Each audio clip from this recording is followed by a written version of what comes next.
నమస్తే, welcome to బీజేటీవీ. ముందుగా bulletin headline చూద్దాం. విశాఖలో ఘనంగా అంతర్జాతీయ యోగా దినోత్సవ వేడుకలు. హాజరైన ప్రధాని Narendra Modi, CM, deputy CM. Yoga ప్రపంచ దేశాలను ఏకం చేసిందని మోదీ ప్రశంస. కోట్లాది మంది జీవితాల్లో యోగా వెలుగులు నింపిందన్న ప్రధాని.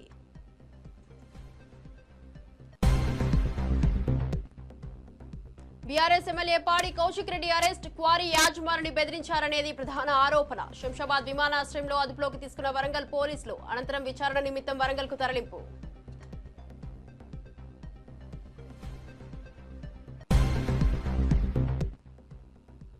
ఫోన్ ట్యాపింగ్ పై బండి సంజయ్ కీలక వ్యాఖ్యలు. కేసును సీబీఐకి బదిలీ చేయాలని డిమాండ్. ప్రభాకర్ రావుకు రాజమర్యాదలు చేస్తున్నారని మండిపటాపు.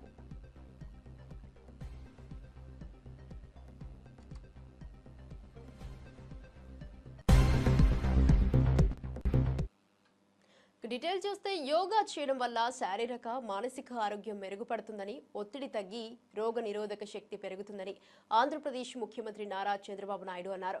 విశాఖపట్నంలో శనివారం జరిగిన 11వ అంతర్జాతీయ యోగా దినోత్సవ వేడుకల్లో ఆయన ప్రసంగించారు. ఈ కార్యక్రమానికి ప్రధానమంత్రి నరేంద్ర మోదీ, ఆంధ్రప్రదేశ్ గవర్నర్, కేంద్ర ఆయుష్ శాఖ మంత్రి, ఉప ముఖ్యమంత్రి పవన్ కళ్యాణ్, కేంద్ర రాష్ట్ర మంత్రులు హాజరయ్యారు. ఈ సందర్భంగా ముఖ్యమంత్రి చంద్రబాబు మాట్లాడుతూ యోగాను భారతదేశంలోనే కాకుండా ప్రపంచవ్యాప్తంగా ప్రాచుర్యంలోకి తెచ్చిన దార్శనిక ప్రధానమంత్రి నరేంద్ర మోదీకి ధన్యవాదాలు. ఆయన ఐక్యరాజ్యసమితి ద్వారా అంతర్జాతీయ యోగా దినోత్సవాన్ని ప్రారంభించి యోగాను ప్రపంచ ఆరోగ్య ఉద్యమంగా మార్చారని కొనియాడారు. నేడు 175కు పైగా దేశాల్లో 12 లక్షల ప్రదేశాల్లో 10 కోట్లకు పైగా ప్రజలు యోగా దినోత్సవంలో పాల్గొంటున్నారని తెలిపారు. జాతీయత, ప్రాంతం, మతం, భాషలతో సంబంధం లేకుండా ప్రతి ఒక్కరూ యోగాను స్వీకరిస్తున్నారని ఆయన పేర్కొన్నారు.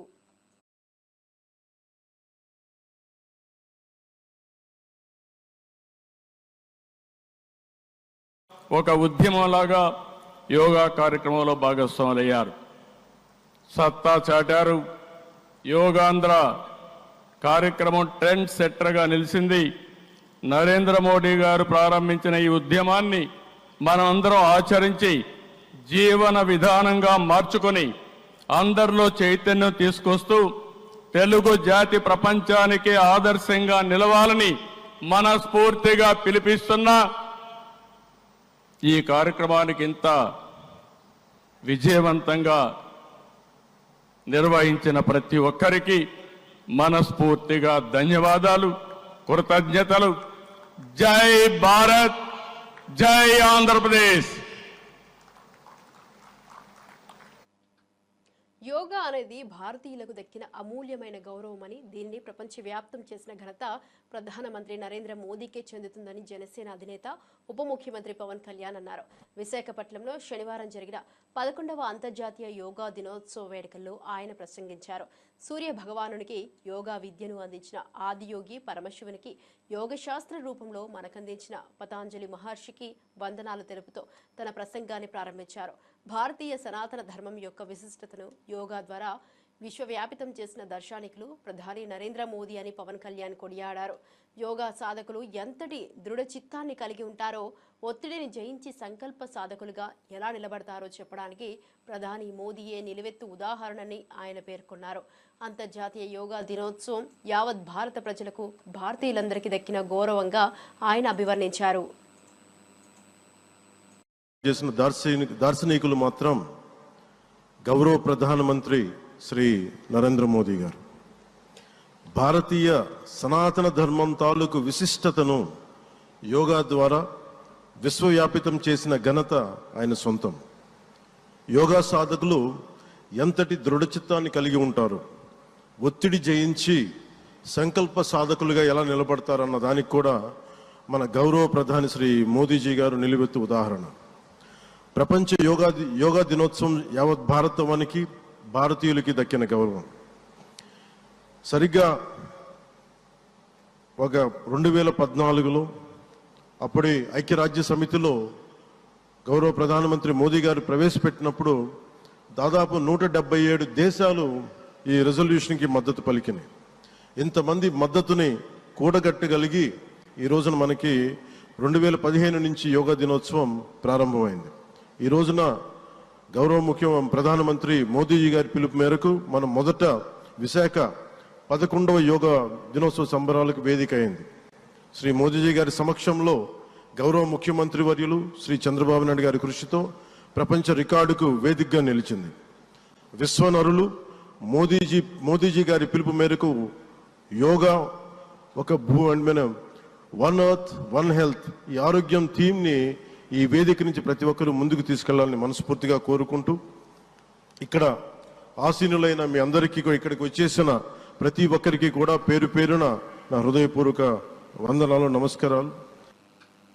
అంతర్జాతీయ యోగా దినోత్సవాన్ని పురస్కరించుకుని విశాఖపట్నంలో జరిగిన కార్యక్రమంలో భారత ప్రధానమంత్రి నరేంద్ర మోదీ పాల్గొన్నారు. ఈ సందర్భంగా ఆయన మాట్లాడుతూ యోగాకు వయస్సు, హద్దులు వంటి పరిమితులు లేవని, ఇది అందరికీ చెందిందని స్పష్టం చేశారు. ప్రపంచవ్యాప్తంగా కోట్లాది మంది ప్రజల జీవన శైలిలో యోగా అంతర్భాగంగా మారిందని, ఇది ప్రపంచాన్ని ఏకం చేసే శక్తిగా నిలిచిందని ఆయన అన్నారు. ఆంధ్రప్రదేశ్ ప్రభుత్వం చేపట్టిన యోగాంధ్ర కార్యక్రమాన్ని ముఖ్యంగా నారా లోకేష్ కృషిని ప్రధాని ప్రత్యేకంగా అభినందించారు. ఈ కార్యక్రమానికి ఆంధ్రప్రదేశ్ గవర్నర్ సయ్యద్ అబ్దుల్ నజీర్, ముఖ్యమంత్రి నారా చంద్రబాబు నాయుడు, ఉప ముఖ్యమంత్రి పవన్ కళ్యాణ్, కేంద్ర మంత్రులు కింజారపు రామ్మోహన్ నాయుడు, ప్రతాపరావు జాదవ్, డాక్టర్ చంద్రశేఖర్ పెమ్మసాని, భూపతిరాజు శ్రీనివాస్ వర్మ తదితరులు హాజరయ్యారు. संयुक्त राष्ट्र में भारत ने प्रस्ताव रखा कि 21 जून को अंतर्राष्ट्रीय योग दिवस के रूप में मान्यता मिले और तब कम से कम समय में दुनिया के 175 देश हमारे इस प्रस्ताव के साथ खड़े हुए. आज की दुनिया में ऐसी एकजुटता, ऐसा समर्थन सामान्य घटना नहीं है. ये सिर्फ एक प्रस्ताव का समर्थन भर नहीं था, ये मानवता के भले के लिए दुनिया का सामूहिक प्रयास था.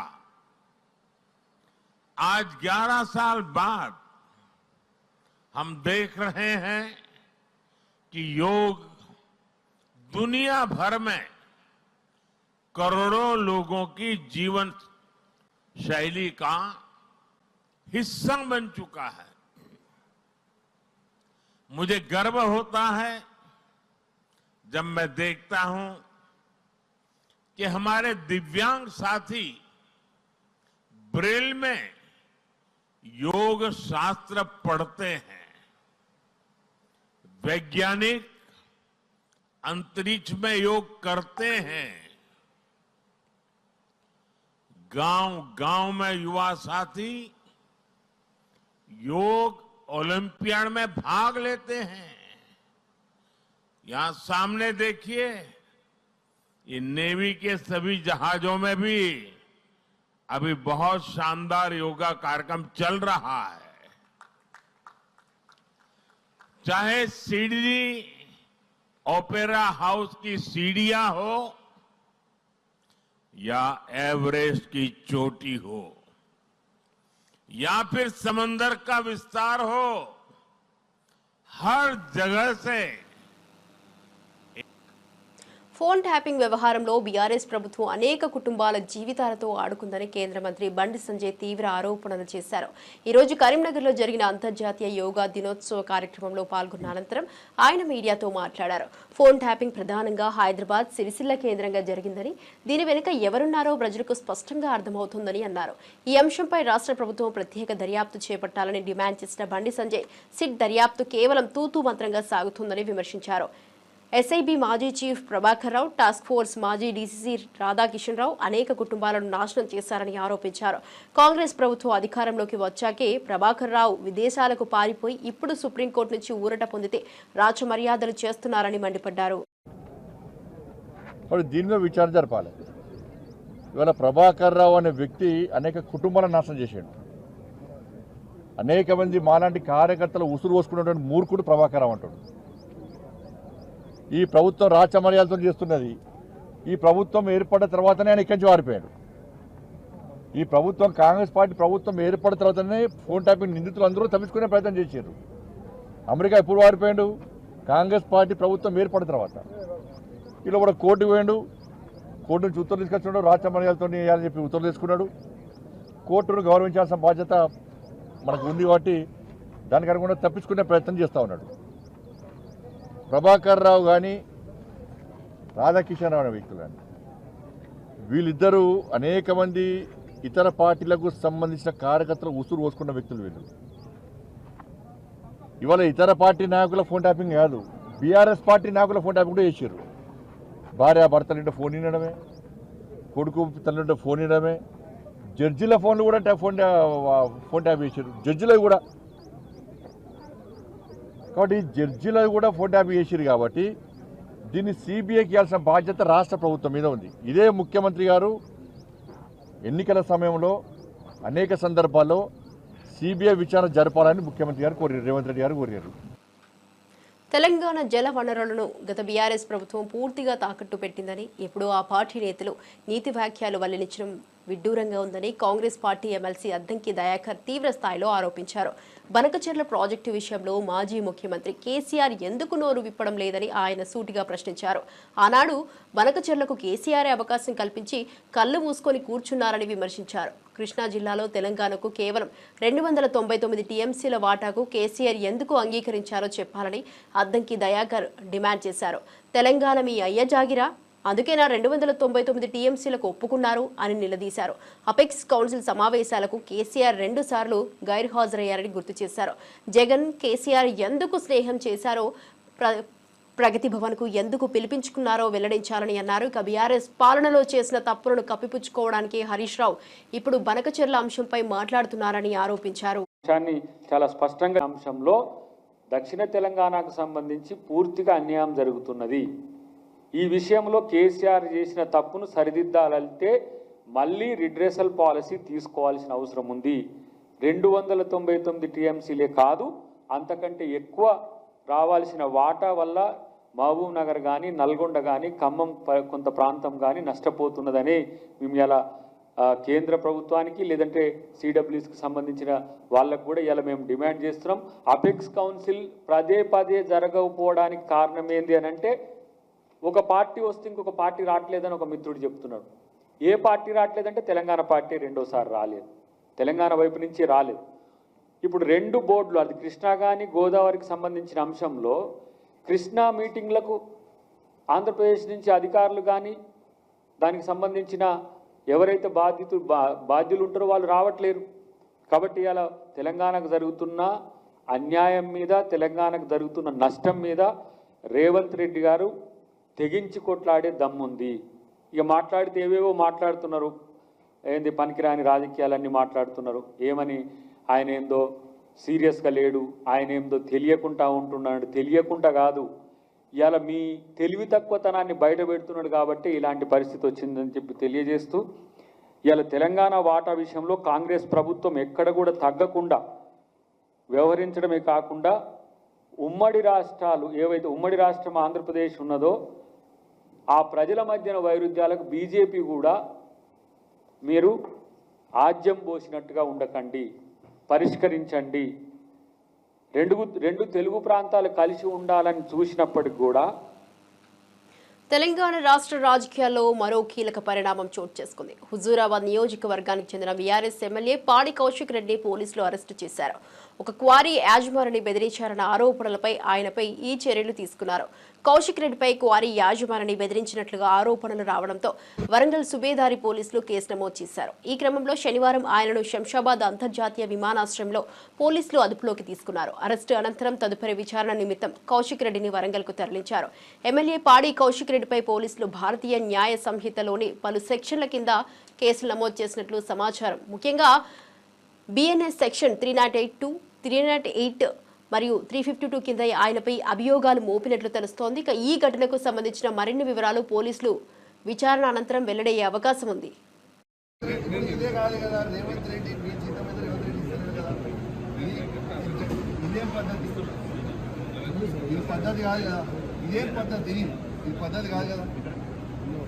ఇది పూర్తిగా అన్యాయం. రేవంత్ రెడ్డి గారు పెట్టుకున్న అక్రమ కేసు ఇది. కమలాపూర్ మండలంలో గుండే గ్రామంలో ఇల్లీగల్ మైన్ నడుస్తూ ఉంది. దీనికి ఆయన రేవంత్ రెడ్డి ఆధ్వర్యంలో సీతక్క, తర్వాత కడియం శ్రీహరి, ఎమ్మెల్యే నాగరాజ్ గారి బెనామీ ఖచ్చితంగా నిలదీస్తాం, ఖచ్చితంగా అడుగుతూనే ఉంటాం, ఊపుకునే ప్రసక్తే లేదు. మీరు చేస్తున్న అన్యాయం, ఇల్లీగల్ మైనింగ్ నడుస్తుంది. అక్కడ కేవలం 2.5 హెక్టర్స్ మాత్రమే ఉంటే ఇలా ఆడ ఇల్లీగల్ మైనింగ్ 20 ఎకరాలలో చేస్తూ ఉన్నారు. గుండేడ్ గ్రామ ప్రజలందరికీ కూడా చాలా ఇబ్బంది అవుతా ఉంది. గుండేడ్ గ్రామ ప్రజలు మొత్తం కూడా ఇబ్బంది పడుతూ ఉన్నారని చెప్పి కూడా ఈ సందర్భంగా తెలియజేస్తా ఉన్నాను. ఆ ప్రజలు ఇలా హెల్మెట్లు పెట్టుకొని మరి చేసే పరిస్థితిగా ఉంది.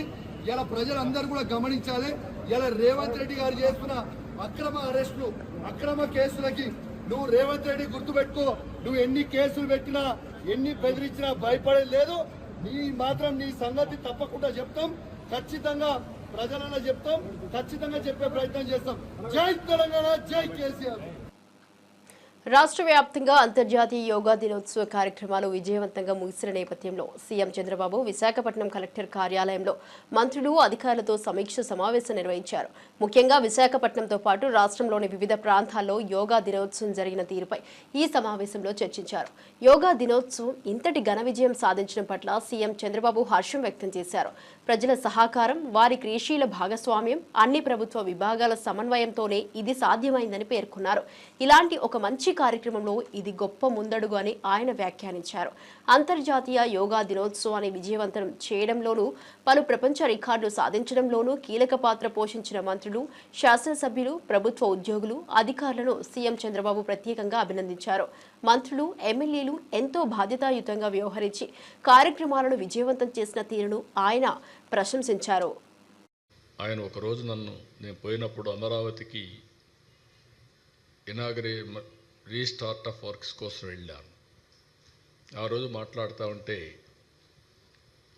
ఇంటర్నేషనల్ యోగా డే వస్తుంది, 10 ఏళ్ళు అయింది, దీన్ని బాగా ప్రొజెక్ట్ చేస్తే బాగుంటుంది, విశాఖపట్నం అయితే బాగుంటుందని అనుకుంటున్నాను, మీరు కానీ హోస్ట్ చేయగలిగితే బాగుంటుందంటే ఇమ్మీడియట్గా యాక్సెప్ట్ చేశాను.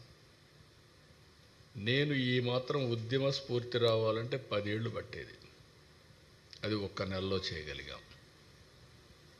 ప్రధానమంత్రి గారు వస్తున్నారు, యోగా డే ఫిక్స్ అయింది, డెడ్ లైన్, ఎవరూ చేయని విధంగా 1 మంత్ షెడ్యూల్ ఇచ్చాం, మైన్యూట్ షెడ్యూల్ ఇచ్చాం.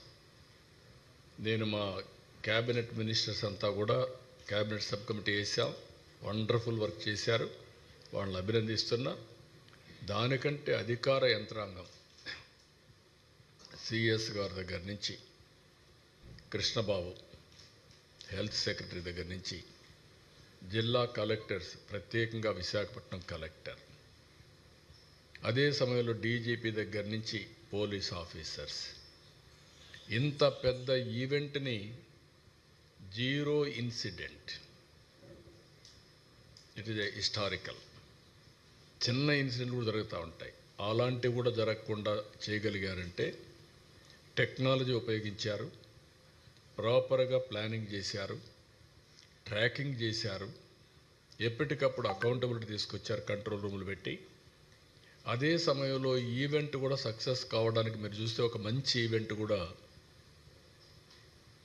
ప్రభుత్వంలో ఉండే అధికార యంత్రాంగం, ప్రజాప్రతినిధులు కూడా సంఘీభావంగా పనిచేశారు. పొలిటికల్ లీడర్షిప్ ప్రజాప్రతినిధులు ఇచ్చారు, అడ్మినిస్ట్రేషన్లో చేయాల్సిన పనులు వాళ్ళు చేశారు. అందువల్ల హైదరాబాద్ గచ్చిబౌలి స్టేడియంలో అంతర్జాతీయ యోగా దినోత్సవాన్ని తెలంగాణ ప్రభుత్వం ఘనంగా నిర్వహించింది. గవర్నర్ జిష్ణుదేవ్ వర్మ, మంత్రులు దామోదర రాజనరసింహ, వాకిటి శ్రీహరి, పలువురు అధికారులు, విద్యార్థులు ఈ వేడుకల్లో పాల్గొన్నారు. సుమారు 5,000 మంది ఒకేసారి యోగాసనాలు వేసి కార్యక్రమాన్ని విజయవంతం చేశారు. యోగాను జీవన శైలిగా అవలంబించుకోవడం వల్ల ఆరోగ్యంగా ఉండే అవకాశం ఉందని మంత్రి దామోదర రాజనరసింహ అన్నారు. రాష్ట్ర వ్యాప్తంగా యోగా డే వేడుకలు ఉత్సాహంగా జరిగాయి. ఎలాంటి స్ట్రెస్ ఉండకూడదు, ధార్మిక చింతన పెరగాలి అంటే అన్నిట్లో గొప్ప సాధన ఏదైనా ఉన్నది అంటే ఈ యోగ సాధననే. పోయినసారి కూడా మనం పెద్ద ఎత్తున జరుపుకున్నాము, ఈసారి ఇంకా పెద్ద ఎత్తున ఈ ప్రాంగణంలో జరుపుకుంటున్నాము. ఇది మన రాష్ట్రంలో కరిక్యులంలో ఒక భాగం అయిపోయింది. ప్రతి ఒక్క పాఠశాల, ప్రతి ఒక్క కళాశాల, ప్రతి ఒక్కరూ ఈ యోగా పాటించాలి. గత సంవత్సరం సుమారు 600 పైచిలకు యోగా ఇన్స్ట్రక్షన్ నియమించి ఒక సంవత్సరంలో 5 లక్షల మందికి యోగాను, దాని యొక్క ప్రాముఖ్యత, దాని యొక్క గొప్పతనము, జనజీవనంలో ఎంత అవసరమో అనేది వాళ్ళ నియామకాలు, ఓ కరికులము, అదే రకంగా రాబోయే కాలంలో ఇంకో కనీసం ఒక 300 మంది ఇన్స్ట్రక్టర్స్ నియమించాలని చెప్పి ప్రభుత్వం ఆలోచన చేస్తున్నది.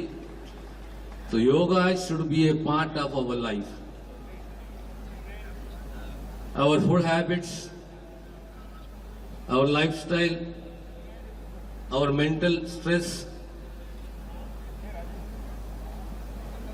One way out to live a content, peaceful life is daily yoga should be a part of our life. And you need an instructor initially. And the government of Telangana ఆ దిశగా కృషి చేస్తున్నది. ప్రతి తెలంగాణ పౌరుడు, ప్రతి కుటుంబము యోగ విద్యలో విశ్వాసంతో 11వ అంతర్జాతీయ యోగా దినోత్సవం సందర్భంగా విశాఖలో నిర్వహించిన యోగాంధ్ర కార్యక్రమం గిన్నిస్ వరల్డ్ రికార్డ్ సాధించింది. రామకృష్ణ బీచ్ నుంచి భీమిలి వరకు 3.1 లక్షల మంది ఒకే మార్గంలో యోగాసనాలు వేసి ప్రపంచ రికార్డు నెలకొల్పారు. ఈ చారిత్రక ఘట్టానికి ప్రధాని మోదీ, సీఎం చంద్రబాబు, మంత్రులు పవన్ కళ్యాణ్, లోకేష్, సత్యకుమార్లు సాక్షులయ్యారు. కార్యక్రమం అనంతరం గిన్నీస్ సంస్థ ప్రతినిధులు లోకేష్, సత్యకుమార్లకు ధృవపత్రాలను అందజేశారు. ఏపీ ప్రజల సంకల్పాన్ని విశ్వానికి చాటి చెప్పిన వేడుకగా యోగాంధ్ర నిలిచిపోయింది.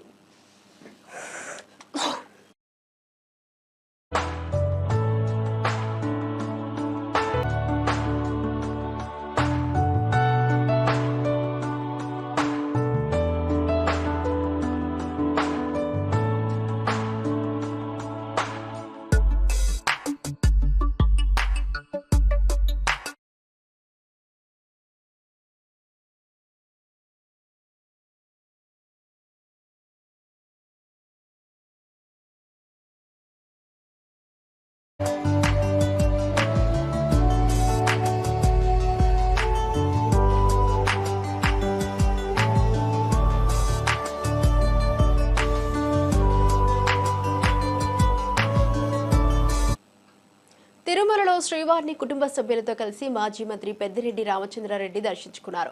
ఆలయ అధికారులు వీరికి ప్రత్యేకంగా స్వాగతం పలికి దర్శన ఏర్పాట్లు చేశారు. దర్శనం అనంతరం వేద పండితులు పెద్దారెడ్డికి తీర్థ ప్రసాదాలు అందజేశారు. కుటుంబ సభ్యులతో కలిసి శ్రీవారి కృపకు ధన్యవాదాలు చెబుతూ పెద్దిరెడ్డి భక్తి శ్రద్ధలతో పూజలు నిర్వహించారు. తిరుమల దర్శనానికి వచ్చిన అభిమానులు పెద్దిరెడ్డిని చూసి కలిసేందుకు ఆసక్తి కనబరిచారు. ఇక శ్రీవారి దర్శనంతో కుటుంబానికి శాంతి, ఐశ్వర్యం లభించాలని ఆకాంక్షించారు.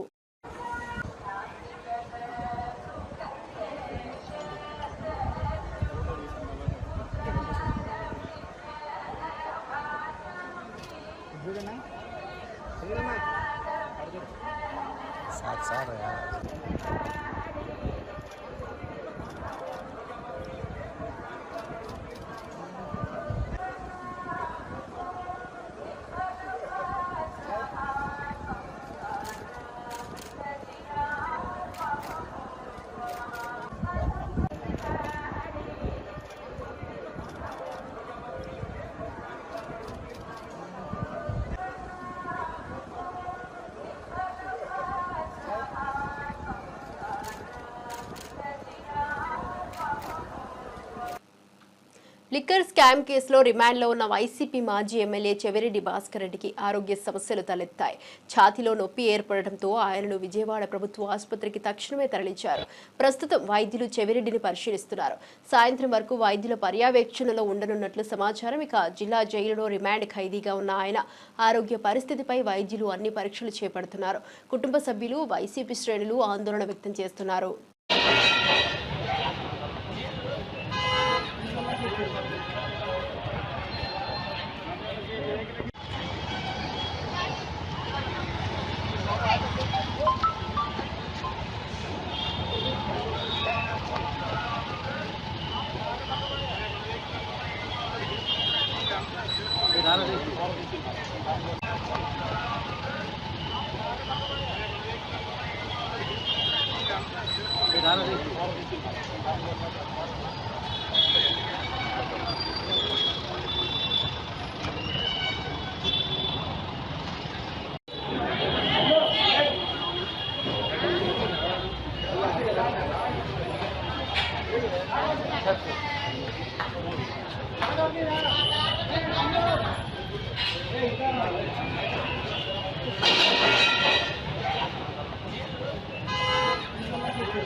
బీఆర్ఎస్ హయాంలో రైతులు తీవ్రంగా నష్టపోయారని, నీటి కోసం అరిగోసలు పెట్టారని ఆగ్రహం వ్యక్తం చేశారు బీజేపీ నేత ఆది శ్రీనివాస్.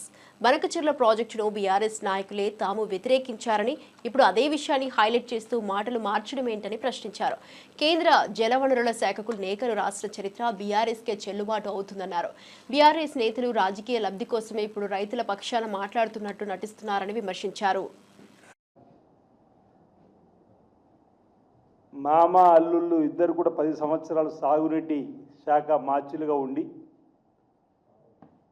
తెలంగాణ ప్రజలకు చేసిన ద్రోహాన్ని మా గౌరవ ముఖ్యమంత్రి రేవంత్ రెడ్డి గారు, గౌరవ నీటిపారుదల శాఖ మార్చి ఉత్తమ్ కుమార్ రెడ్డి గారు తేట తెల్లని చేసే విధంగా జరిగిన ద్రోహాన్ని ప్రజలకు చెప్పేటువంటి ప్రయత్నం చేస్తుంటే మళ్ళీ అబద్ధాలతో ప్రజలను తికమక పెట్టేటువంటి ప్రయత్నం చేస్తున్నటువంటి సందర్భాన్ని ఒకసారి గుర్తు చేసేటువంటి ప్రయత్నం, తెలంగాణ సెంటిమెంట్ను అడ్డుపెట్టుకొని పబ్బం గడుపుకొని 10 సంవత్సరాలు అధికారులు ఉన్నట్టు కానీ ఇప్పుడేదో సెంటిమెంట్ రంగరించాలని చెప్పి చూస్తున్నటువంటి వైనాన్ని మీ సందర్భంగా తప్పుపడుతూ,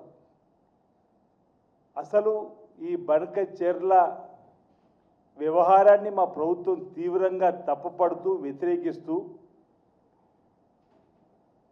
కేంద్ర జలవనరుల శాఖ మార్చులకు ఇప్పటికే జనవరి నుండి మార్చి నుండి మేము ఈ తెలంగాణ రాష్ట్ర ప్రభుత్వం ఈ బనకచెర్లకు వ్యతిరేకంగా ఉందనేటువంటి మాటను చెబుతూ లేఖలు రాసినటువంటి అంశాన్ని కూడా చెప్పినప్పటికీ ఇది మేము మాట్లాడితేనే మేలుకొన్నది ప్రభుత్వం చెప్పిన మాట. అసలు ఈ బనకచెర్ల పాపం అంతా మీ ప్రభుత్వ హయాంలో జరిగింది కదా అని చెప్పని మా ముఖ్యమంత్రి గారు. తమిళనాడు గవర్నర్ ఆర్ఎన్ రవి వయసు 71. అయినా యోగా కార్యక్రమంలో వరుసగా 51 పుషప్స్ చేయడం సోషల్ మీడియాలో సంచలనం సృష్టిస్తోంది. గవర్నర్ ఫిట్నెస్ కు నెటిజన్లు ఫిదా అవుతున్నారు. ఈ దృశ్యాలు క్షణాల్లో వైరల్ అయ్యాయి. ఇక యోగా ఫిట్నెస్ పై రవి అంకిత భావం ఇలాంటివే అనే ప్రశంసలతో ట్వీట్లు వెల్లువెత్తుతున్నాయి. యువతకు స్ఫూర్తిదాయకంగా నిలిచారు రవి.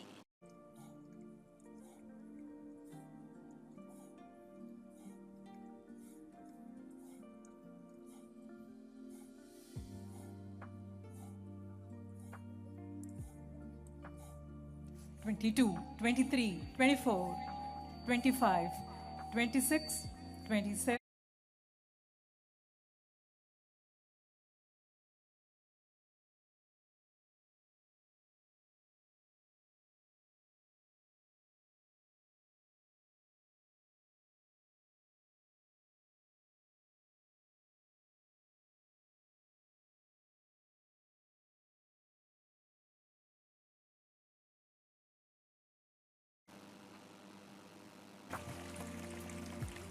ఇప్పటివరకు నా బులెటిన్ అప్డేట్ చూస్తూనే ఉండండి బీజేటీవీ.